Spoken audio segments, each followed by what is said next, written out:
Hello guys, welcome back to our YouTube channel study with Anjali. आज हम BA part 1 political science honours paper second comparative politics का बहुत important chapter discuss करेंगे। कार्यपालिका, विधायिका एवं न्यायपालिका, जिसको इंग्लिश में हम लेजिस्लेचर, एग्जीक्यूटिव और जुडिशियरी कहते हैं।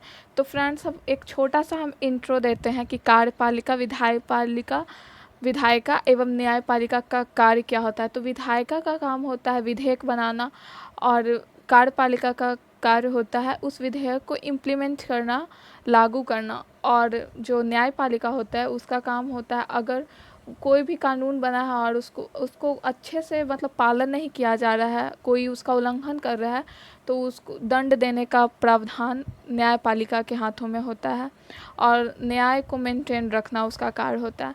तो आइए फ्रेंड्स, अब हम देखते हैं कार्यपालिका। तो कार्यपालिका केंद्र और राज्य दो भाग में मतलब कि बटा हुआ है, कह सकते हैं। केंद्र में और राज्य में कार्यपालिका को दो भाग में बांटा गया, सेंट्रल गवर्नमेंट और राज्य गवर्नमेंट। तो इसमें देखते हैं कि केंद्र में कौन किनके पास शक्ति होती है, कौन कौन कार्यरत होते हैं, मेन हेड कौन होते हैं। तो राष्ट्रपति पूरे देश के हेड होते हैं। फिर उपराष्ट्रपति, प्रधानमंत्री और मंत्रिपरिषद। और मंत्रिपरिषद में भी तीन टाइप के मंत्री होते हैं, कैबिनेट मंत्री, राज्य मंत्री और उप मंत्री। तो फ्रेंड्स, कार्यपालिका का नाम मात्र जो प्रमुख होते हैं वो राष्ट्रपति होते हैं, लेकिन जो वास्तविक शक्ति होती है वो प्रधानमंत्री के पास होती है, हम लोग सबको पता है। अब देखते हैं कि राज्य के प्रमुख कौन होते हैं। तो कार्यपालिका में राज्य के प्रमुख होते हैं राज्यपाल, मुख्यमंत्री और मंत्रिपरिषद। तो इसमें भी बिल्कुल सेम वही है, केंद्र के ही उल्टा है। मतलब शक्ति जो होती है वो बस नाम मात्र शक्ति होती है राज्यपाल के पास, और जो वो शक्ति का उपयोग कौन करता है, तो मुख्यमंत्री उस शक्ति का उपयोग करते हैं। फ्रेंड्स, अब हम देखते हैं कि कार्यपालिका को दो प्रकार में कैसे बांटा जा सकता है। तो एक हम कह सकते हैं कि स्थायी कार्यपालिका, और एक हम कह सकते हैं अस्थायी कार्यपालिका। सचिव, पदाधिकारी, आईएएस, आईपीएस ऑफिसर, ये सबको हम कह सकते हैं स्थायी कार्यपालिका, क्योंकि इनका एक निश्चित सीमा आयु तक इनका मतलब कि जो कार्यभार होता है, कार्यकाल, ये फिक्स्ड होता है। 16 ईयर्स तक ये इनका मतलब कि जो कह सकते हैं कि कार्य फिक्स होता है। लेकिन जो अस्थायी कार्यपालिका है, जिसको हम मंत्री कह सकते हैं, उनका कोई निश्चित मतलब फिक्स है ही नहीं। 5 ईयर तक मान लीजिए कि वो मंत्री बने रहे, 5 ईयर के बाद जब इलेक्शन हुआ तो वो मंत्री पद से हट भी सकते हैं, या फिर मतलब फिर से रह भी सकते हैं। लेकिन कितने साल तक, मान के चलिए एक बार चुनाव जीत गए, 2 बार जीत गए, तो 10 साल 15 साल, फिर तो कभी ना कभी तो उनको मतलब कि अपने पद से हटना ही पड़ेगा। तो इसी को कहते हैं अस्थायी कार्यपालिका। अब आइए फ्रेंड्स, अब हम आगे देखते हैं। एक हम बेसिक इन्फॉर्मेशन ले चुके हैं कार्यपालिका के बारे में कि कार्यपालिका दो भागों में विभक्त होता है, केंद्र, राज्य। केंद्र में कौन कौन इम्पोर्टेंट्स होते हैं, राज्य में क्या इम्पोर्टेंट्स होते हैं, और क्या अस्थायी स्थायी कार्यपालिका देख चुके हैं। अब हम देखते हैं कि विधायिका किसको कहते हैं। तो आइए फ्रेंड, देखिए फ्रेंड्स, विधायिका, जिसको इंग्लिश में लेजिस्लेचर कहते हैं, ये भी दो मतलब कि भाग में विभक्त हैं, केंद्र और राज्य। केंद्र में मतलब कि कानून कौन बनाता है, तो कैसे बनता है केंद्र में कानून, तो वो संसद बनाता है।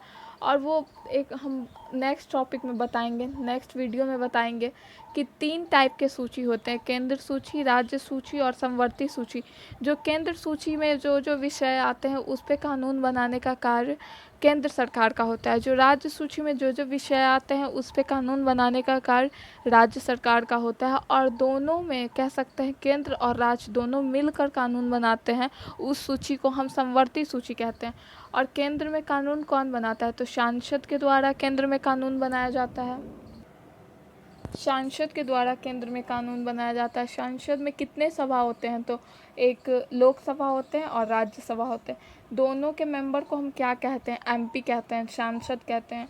और मतलब राज्य में कौन कानून बनाता है फ्रेंड्स, तो राज्य में विधानमंडल। और विधानमंडल में कितने सभा होते हैं, तो उसमें भी दो सभा होते हैं, विधानसभा और विधान परिषद।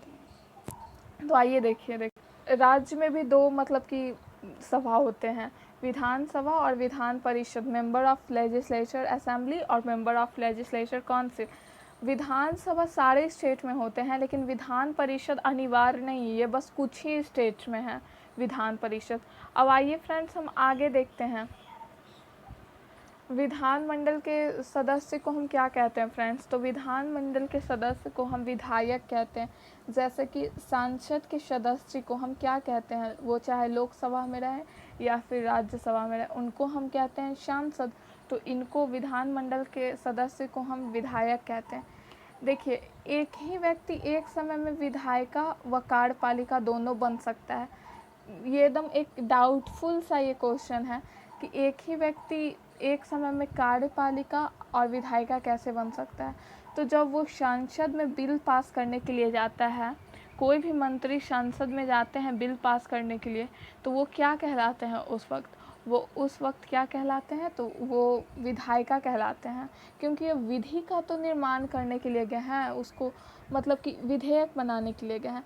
और जब वो अपने ऑफिस में, I mean to say that, मंत्रालय में जब उस कानून को इम्प्लीमेंट करते हैं या फिर कोई भी कानून को वो इम्प्लीमेंट करते हैं, लागू करते हैं, तब वो क्या कहलाते हैं, तब वो कार्यपालिका कहलाते हैं।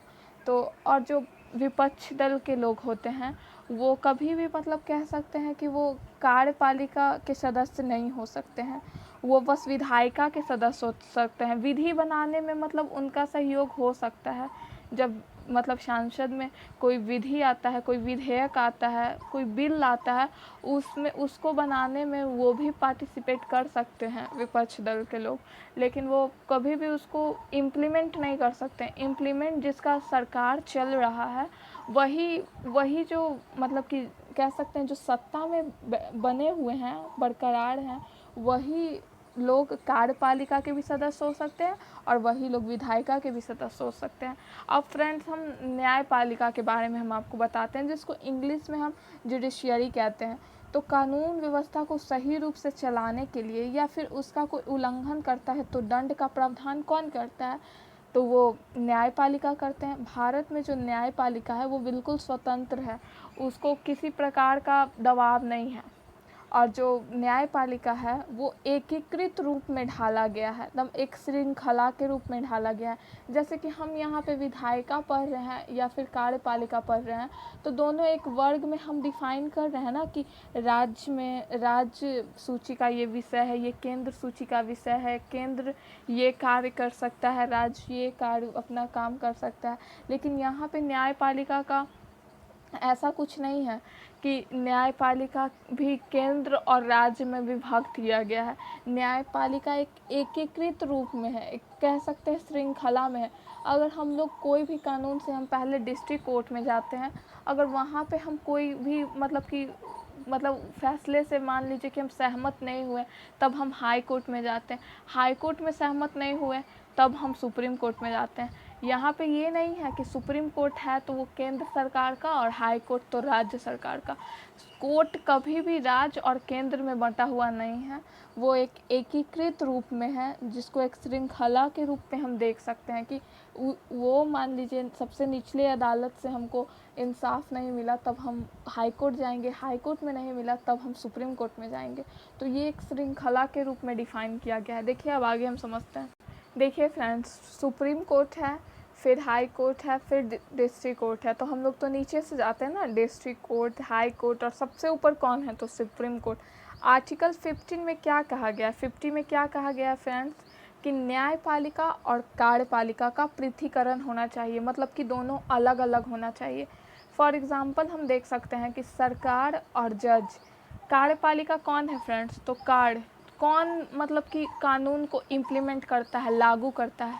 तो हम लोग सबको पता है कि कानून का इम्प्लीमेंट कार्यपालिका करता है, जो सत्ता में अभी है प्रेजेंट टाइम में, वही कार्य मतलब कोई भी कानून को लागू करता है। और जो जज हैं, कह सकते हैं कि न्यायपालिका और कार्यपालिका, तो सरकार और जज मिलकर अगर काम करेंगे तो निष्पक्ष न्याय नहीं होगा। आर्टिकल 50 में कहा गया है कि कार्यपालिका और न्यायपालिका का पृथक्करण होना चाहिए। क्योंकि सरकार और जज तो मान लीजिए कि दोनों सरकार और जज मिलकर कार्य कर रहे हैं, तो वो दोनों एक दूसरे के खिलाफ तो जाएगी ही नहीं मतलब कि जो न्यायपालिका होंगे, जज होंगे, वो तो सरकार पर कोई अच्छा मतलब लोक हितकारी, लोक कल्याणकारी कार्य करने के लिए दबाव ही नहीं डालेंगे। वो क्योंकि दोनों तो मिले हुए हैं, तो दबाव कैसे डालेंगे ना, मतलब कह सकते हैं ना निष्पक्ष न्याय के लिए कोई कुछ भी, मतलब सरकार भी नहीं दबाव डाल सकती है कि उस पे वो मतलब कुछ मतलब मान लीजिए कि कोई किसी के साथ अन्याय हुआ है, तो वो मतलब सरकार भी दबाव नहीं डाल सकती है न्यायपालिका पे कि निष्पक्ष न्याय होना चाहिए।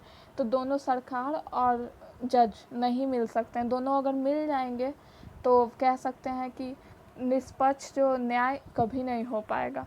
दोनों अलग अलग न्यायपालिका स्वतंत्र होकर काम करेगी, तभी लोक कल्याणकारी राज्य का सिद्धांत पूरा होगा। देखिए फ्रेंड्स, कार्यपालिका और न्यायपालिका दोनों, देखिए न्यायपालिका भी मतलब वो प्रेजेंट में कोई जज है या फिर कुछ भी, तो न्यायमूर्ति जिसको कह सकते हैं, वो कार्य कर रहे हैं, उनके हाथ में पावर है और सरकार के हाथ में पावर है, तो दोनों शक्ति एक हो जाएगी तब तो कोई चीज़ निष्पक्ष हो ही नहीं सकता है। न सरकार लोक हितकारी कार्य करेगी और न जज मतलब कि निष्पक्ष निर्णय ले सकती है, निष्पक्ष न्याय करेगी। तो ये दोनों का अलग मतलब कि पृथक्करण का सिद्धांत आर्टिकल 50 में कहा गया है, नीति निर्देशक तत्व में जिसको हम कह सकते हैं।